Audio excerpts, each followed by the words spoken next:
Hi everybody, welcome back again to my YouTube channel. My name is Kevin Saili. Pada YouTube channel ini teman-teman akan menemukan informasi menarik seputar cryptocurrency. So if you do like cryptocurrency, make sure kalian subscribe channel ini teman-teman. Welcome back again for Bitcoin update. Di Bitcoin update kali ini kita akan ngebahas untuk price actionnya, ya lebih penekanan ke arah price actionnya. But don't worry, next saya ada upload lagi, but this time kita akan lebih ngebahas tentang fundamental, which is kita udah bahas itu di 2 hari yang lalu ya sebenarnya tentang CPI, but this time kita akan coba membahas lebih dalam lagi terkait dengan bagaimana kira-kira reaksi pasar terkait dengan kondisi rilis data CPI-nya. Kalau misalkan seperti ini kira-kira dampaknya seperti apa, kalau misalkan rilis datanya lebih rendah dampaknya ke market seperti apa. Nah itu kita akan coba bahas lebih lengkap di next video update. But ya tetap saya perlu remind ke teman-teman ya, barangkali cuma nonton di Bitcoin aja.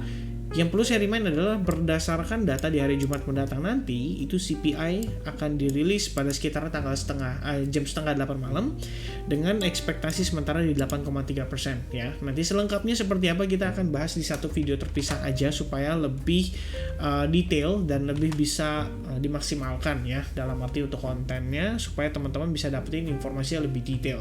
Dan sekarang saya pengen fokusin ke teman-teman tentang posisi pada Bitcoin ya. Kita berbicara Bitcoin berdasarkan time frame weekly. Jadi saya pengen sedikit reminder ke teman-teman semua sebelum kita masuk ke dalam penjelasan lebih detailnya. Pertama, kita udah pernah bahas ini di beberapa video terakhir terkait dengan bagaimana reaksi Bitcoin every time kita memasuki bear market itu secara target area dikejarnya itu adalah di kisaran Fibonacci 100% based on extension. Dan ini juga sama, pernah terjadi hal serupa ya. Di sini juga sama, terjadi hal serupa. Every time bear market kita testing terhadap Fibonacci 100%-nya. Dan pertanyaan berikutnya adalah apakah this time Bitcoin juga akan ngejar ke area tersebut, which is di kisaran Fibonacci 100%-nya. Dan tentu saja salah satu faktor yang menariknya adalah kita juga lihat berdasarkan weekly moving average 200 itu terdapat confluence of support di kisaran area $23.000 di mana salah satunya adalah Fibonacci extension dan salah satunya adalah weekly moving average 200, which is ya ini menarik ya untuk kita pantau. Nah cuman saya pengen kasih satu tambahan buat teman-teman sekalian ya. Yang namanya kita berbicara bear market itu bukan berarti nggak ada yang namanya bullish movement-nya ya. Kita tetap ngelihat kok ada yang namanya rebound cantik, ada yang namanya rebound untuk koreksi ya. Nggak cuman, jadi kita berbicara tuh yang namanya bear market tuh bukan begini terus ya, tapi kita berbicara dia ada yang namanya rebound, ada yang namanya turun lagi, ada yang namanya rebound lagi, which is seperti yang kita udah pernah bahas sebelumnya, alangkah lebih wajar kalau misalnya kita ngelihat bukan alangkah lebih wajar sih, lebih tepatnya merupakan hal yang wajar lah kalau kita ngelihat Bitcoin bisa rebound dulu, well at least sampai kisaran level 34.000 atau 35.000 dolar, karena itu memang sewajarnya perlu dilakukan untuk merefresh beberapa indikator seperti relative strength index atau MACD ya. Itu juga menjadi faktor concern yang kita perhatikan saat ini. Nah menurut saya yang cukup menarik adalah based on time frame weekly-nya, ternyata setelah tadi saya melakukan research terhadap MACD atau indikator MACD-nya, ini adalah historical ya for Bitcoin. Ini adalah historical. Sebelumnya kita ngelihat jelas banget ada yang namanya bearish divergence, which is ini memang sewajarnya berarti kita ngelihat Bitcoin masuk ke fase koreksi yang lebih besarnya.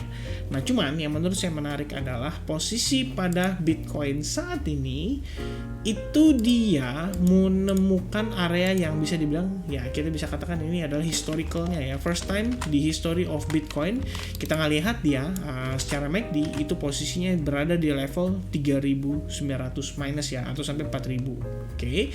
Dan sebenarnya ini bukan pertama kalinya banget. Saya pernah ngebahas ini, tapi kalau kalian nge-search video saya di YouTube itu keluar sudah cukup lama ya. Saya upload video ini adalah di tanggal 22 Mei 2021. Dan waktu itu yang nonton cuma ada 265 orang. Saya katakan pertama kali dalam sejarah Bitcoin sudah mau bottom. Dan indikasinya adalah kalau kita lihat itu adalah berdasarkan MACD juga ya. Analisis waktu itu saya lakukan terhadap MACD, cuma bedanya waktu itu di time frame daily. Nah saat ini kita ngelihat potensi tersebut ada pada time frame weekly, which means kita bukan ngomongin ini bisa terjadi besok atau lusa, tapi mungkin lebih ke arah ya seminggu atau 2 minggu atau bahkan bisa 3 minggu 4 minggu ke depan bisa jadi di kisaran akhir Juni atau di awal Juli ya. Dan kalau misalkan demikian yaitu yang terjadi ya, artinya guys, kita ada kemungkinan melihat memang Bitcoin masih mencoba untuk memaintain level bottom pada kisaran area yang kita sudah tandain ya di video-video kita yang lalu. Salah satunya adalah di sini. Oke.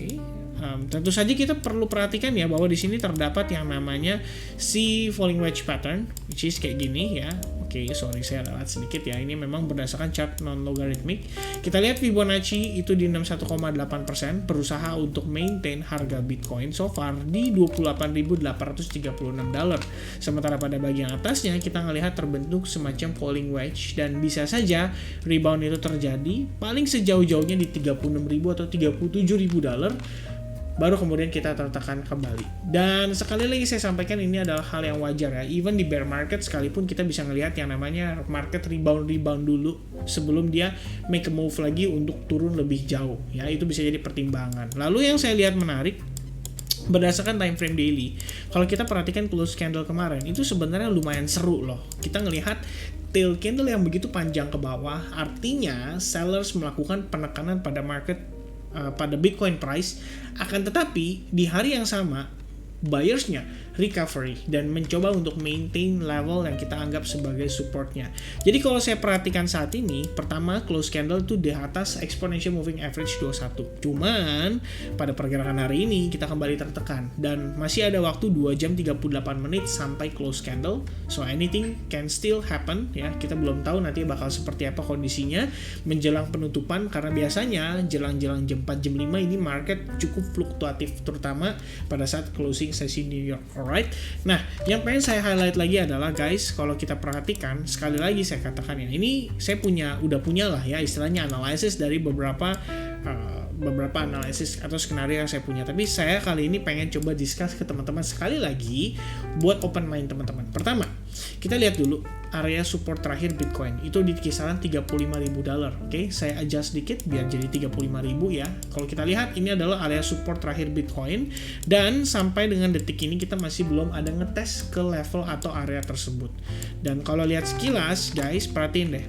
Ini terbentuk atau berpotensi membentuk semacam chart pattern yang kita kenal dengan istilah ascending triangle pattern. Tentu saja yang namanya ascending triangle pattern ini bukan berarti pattern bullish ya. Kita ngomongin di sini pattern yang mungkin yang memiliki probabilitas itu lebih condong ke arah bullish. Bukan berarti bullish ya. Saya tekankan sekali lagi ya. Punya probabilitas lebih tinggi ke arah bullish tapi bukan berarti bullish. Kenapa? Logikanya simpelnya gini. Every time sellers mencoba untuk menekan harga, dia failed untuk create lower low. Yang ada malah dia create higher low. Nah, itulah kenapa reason ascending triangle itu lebih condong ke arah bullish ya. Itu adalah satu reason. Dan sekali lagi saya sampaikan, Bitcoin kita nggak bisa bilang dia siap bullish kalau dia belum break dari $32.000, which is itu udah kita bahas berkali-kali di video-video yang lalu, dimana kita sampaikan ini adalah area big fund zone-nya ya. Dan saya perlu katakan sekali lagi biar teman-teman lebih clear bahwa ini adalah mid term atau long term. Which means kita nggak ngomongin kondisi ini bisa terjadi dalam sehari atau dalam 2 hari atau bahkan dalam 4 jam ke depan gitu ya. Tapi kita ngomongin ini bisa aja butuh waktu semingguan.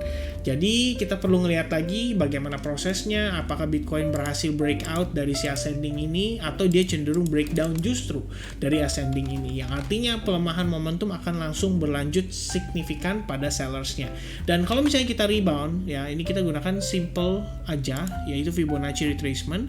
Let's say kita rebound sampai ke kisaran $35.000 pun itu wajar. Malah kita lihat di sini ada golden ratio-nya 61,8% dengan $35.000 sebagai area resistance-nya, di mana sebelumnya merupakan area support ya. Jadi kalau saya pikir dia rebound sekalipun ke sana bukan berarti mengindikasikan market Bitcoin siap untuk bullish, tapi ya kita bakal ngelihat yang namanya relief rally. Jadi kayak semacam rebound sesaat sebelum dia akhirnya mungkin meneruskan pelemahannya kembali ke time frame weekly yang tadi sempat kita bahas, terutama di pergerakan-pergerakan berdasarkan historicalnya. Alright, so itu aja mungkin update-nya. Sedikit tambahan terakhir adalah kita masih sideways di dalam range yang sama yang kita bahas di video kemarin.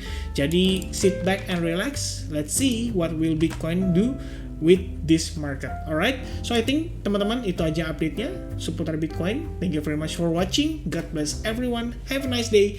Cheers and bye-bye.